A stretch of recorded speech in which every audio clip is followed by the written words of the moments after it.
السلام علیکم، کیسے ہیں آپ سب؟ امید کرتی ہوں کہ آپ سب خیریت سے ہوں گے۔ آج میں آپ کے لیے ناول شروع کرنے جا رہی ہوں، زمین ذات، حنا کامران کا ہے۔ بہت خوبصورت ناول ہے۔ اگر آپ ابھی تک میرے چینل پر نیو ہیں تو کائنڈلی میرا چینل سبسکرائب کر دیں، ویڈیو کو لائک کر دیں، شیئر کر دیں اور کامنٹ کر دیں۔ تو چلیے آئیے شروع کرتے ہیں زمین ذات۔ ہم زمین ذات نہ ہوتے تو ستارے ہوتے، خود کے نہ سہی تو تمہارے ہوتے۔ اس کی آنکھوں میں دھواں بھر چکا تھا، مرچیں اتنی زیادہ تھیں کہ سر چکرا اٹھا۔ ہاں، اس کا سر چکرا ہی تو رہا تھا۔ اس چکراتے سر میں جب بصارت دھندلی پڑ رہی تھی اور پلکیں سلو موشن میں محو حرکت تھی، اسے وہ سب نظر آیا جو نظر نہیں آنا چاہیے تھا۔ سب نظر کی بات تھی، یہ کہانی نظر پر ہی مشتمل تھی۔ خون، مٹی، دھول، دھواں اور لاش۔ تم نے کہا تھا میرا یقین کرو، میں نے کیا، اب اس کے آگے کیا؟ ہاں؟ خون تھوکتے زخموں سے چور بدن والے کی آواز اپنے حواس مختل کرتی لڑکی کی سماعت سے ٹکرائی۔ وہ گرنے والی تھی، کہنے والے کا بدن ڈول رہا تھا۔ تم نے مجھے مار دیا، مبارک ہو۔ تیز آگ کا گولا آسمان سے زمین کی طرف رخت سفر باندھ گیا، انسانی بدن کو رخت سفر پر لے جانے کے لیے۔ ہم زمین ذات نہ ہوتے تو ستارے ہوتے۔ اس کا دماغ مکمل طور پر معاف ہو چکا تھا۔ وہ پیچھے کی جانب گرنے لگی تھی جب کسی نے اس کی بغلوں کے گرد بازو ڈال کر اسے تھام لیا۔ وہ اس میں جھول گئی تھی۔ خود کے نہیں تو تمہارے ہوتے۔ اس کا جملہ مکمل نہیں ہو پایا تھا۔ آگ کے گولے نے اس لڑکے کے سر کے بیچوں بیچ نشانہ بنایا تھا۔ جو ہی گولی نے اس کے سر کے پرخچے اڑا کر خون کے چھینٹے لڑکی کے کپڑوں پر ڈالے، وہ معاف دماغ سے چیخ اٹھی، زمین ذات! ایک اور گولی چلی تھی۔ اس کی آواز اتنی تیز تھی کہ الاف جھٹکے سے نیند سے اٹھ بیٹھی، ایسے کہ اس کے بال تکیے سے سرکتے ہوئے کندھوں پہ آن گرے۔ دل میں ڈر و وحشت تھی اور ماتھے پر پسینہ۔ سانس کی رفتار بھی تیز تھی۔ اس نے جھٹ سے لیمپ کے بٹن پر ہاتھ مار کر اسے آن کیا۔ وہ کہیں نہیں تھی، صد شکر وہ کہیں نہیں تھی سوائے اپنے بیڈ کے۔ ہاں، اس کا بیڈ اس کے وجود کو سہارے ہوئے تھا۔ بیڈ شیٹ جس پر اس کی تصاویر پرنٹ تھیں سلوٹوں زدہ تھی۔ اس نے سائڈ ٹیبل پر رکھے جگ میں سے ہی پانی منہ میں انڈیلا، ایسے کہ آدھا پانی اس کے اندر جا رہا تھا اور آدھا چھلکتے ہوئے اس کے ریشمی ہاف وائٹ نائٹ ڈریس کو بھگو رہا تھا۔ وہ جلدی سے چادر کو اپنے اوپر سے اتار کر باہر کی سمت لپک کی۔ اس کا رخ انیشا کے کمرے کی طرف تھا۔ ایک، دو، تین، تیسری دستک کے بعد بکھرے بالوں والی کا چہرہ دروازے کے اس پار سے نمودار ہوا۔ انیشا نے نیند سے بوجھل آنکھوں کے ساتھ اسے دیکھا، جو پچھلے ایک ماہ سے اسی وقت اس کے دروازے کے پار پائی جاتی تھی۔ وہ پھر خواب میں آیا۔ نائٹ میئر نے ایک بار پھر مجھے ڈرا دیا ہے۔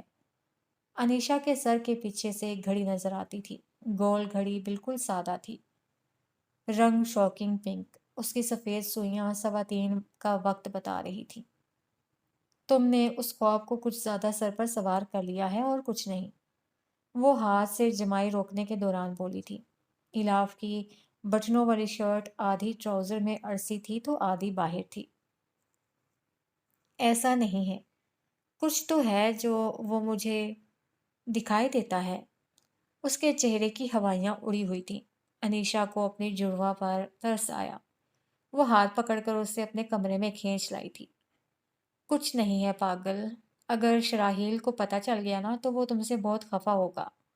وہ اس کے منگیتر کی بات کر رہی تھی کہ تم اس کے علاوہ کسی اور مرد کو خواب میں دیکھ رہی ہو۔ تم جانتی ہو نا کہ وہ کتنا پوزیسو ہے تمہیں لے کر۔ وہ دروازہ بند کر چکی تھی۔ دروازہ بند ہونے سے پہلے ہی یہ الفاظ در و دیوار نے سنے تھے۔ رات بیت رہی تھی اور اس بیتی رات میں الاف کی نیند ایک بار پھر سے اڑ چکی تھی۔ ایک بار پھر سے 31 دن آج مکمل ہوئے۔ ڈائننگ ٹیبل پر اس وقت چمچوں اور کانٹوں کا شور مچا ہوا تھا۔ کھانا کھانے کے ساتھ ساتھ سب کے ہاتھوں میں اپنی اپنی فساد کی جڑ تھی، یعنی کہ موبائل فون۔ ممی اپنے فرینڈ گروپ میں آج کے ناشتے کی تصاویر پوسٹ کر رہی تھیں تو انیشا گڈ مارننگ کی اسٹوری انسٹاگرام پر لگا رہی تھی۔ سمر میچ کی اپڈیٹس لے رہا تھا تو ڈیڈی میلز چیک کرنے میں مصروف تھے۔ اس پوری تصویر میں ایک انسان تھی جس کے ہاتھ میں سیل فون تھا اور نہ ہی وہ منہ میں کچھ ڈال رہی تھی۔ اس کی غائب دماغی ابھی ابھی ڈائننگ ہال میں گڈ مارننگ کا نعرہ لگاتے شراحیل نے نوٹ کی تھی۔ سب نے اس کو مسکرا کر وش کیا اور اپنے اپنے سیل فونز رکھ دیے۔ ان کا کام ہو چکا تھا، باقی کی اپڈیٹس انہوں نے ناشتہ کے بعد لینی تھی۔ تم ٹھیک ہو ایلی؟ یقیناً نہیں۔ وہ جو خاموشی سے کانٹے کو پلیٹ میں یہاں سے وہاں ہلا رہی تھی، شراحیل کی آواز پر چونکی۔ وہ یہاں کب آ کر بیٹھا؟ اسے اندازہ ہی نہیں ہوا۔ ہوں؟ ہاں نہیں، میں ٹھیک ہوں۔ اس نے سر اٹھا کر دیکھا تھا، سب اسی کی جانب متوجہ تھے۔ وہ فضول میں ہی مسکرا دی۔ شراحیل نے روز کی طرح آگے جھک کر واز میں سے پھول نکالا اور اس کی طرف بڑھا دیا۔ سمر کی موجودگی میں یہ چیز اسے بری طرح کھچل کرتی تھی۔ وہ اب بھی اس کے ہاتھ سے پھول پکڑتے ہوئے پھیکی سی ہو گئی تھی۔ اگر تم ٹھیک ہوتی تو تھینکس یو بولتی، مطلب تمہارا دماغ حاضر نہیں ہے۔ چلو آؤ تم سے کچھ باتیں کروں۔ وہ کھڑا ہو کر ہاتھ آگے بڑھا رہا تھا۔ سمر نے اپنی بہن کے تاثرات نوٹ کیے۔ وہ لب کاٹتے ہوئے اس سے کہہ رہی تھی، مجھے بھوک لگی ہے۔ مگر تم کچھ کھا نہیں رہی؟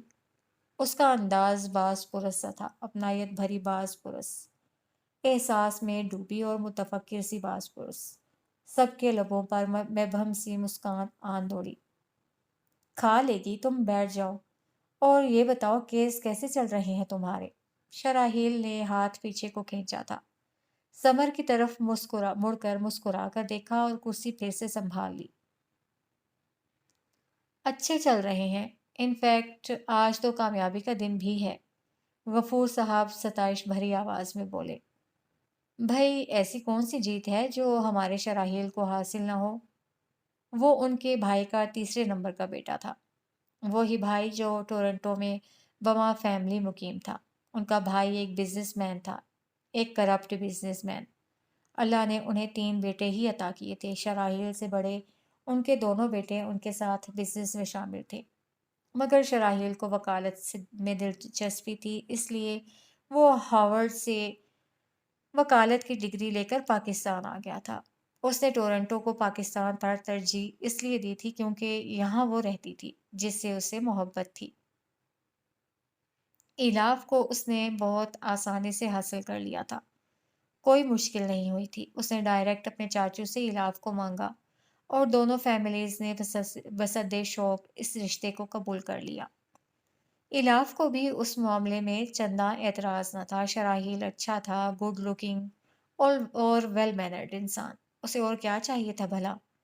سو اس نے اس کے نام کی انگوٹھی اپنی انگلی میں پہن دی، وہی انگوٹھی جسے انگوٹھے سے ہلاتے ہوئے وہ انڈے کے ٹکڑے کانٹے کے ذریعے منہ میں لے رہی تھی۔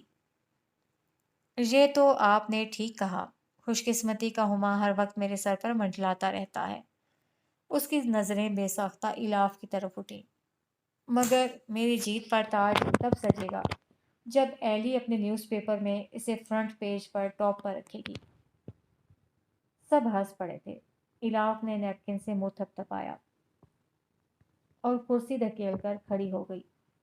میں چلتی ہوں، کہہ کر وہ وہاں سے اٹھ کر چلی گئی۔ زرینہ نے گردن موڑ کر اسے وہاں سے جاتے دیکھا تھا، پھر وہ شراحیل کی آواز پر اس کی جانب متوجہ ہوئی جو کہہ رہا تھا، مجھے لگتا ہے ایلی کو کوئی پرابلم ہے، اس کے ڈارک سرکل روز بروز بڑھتے جا رہے ہیں۔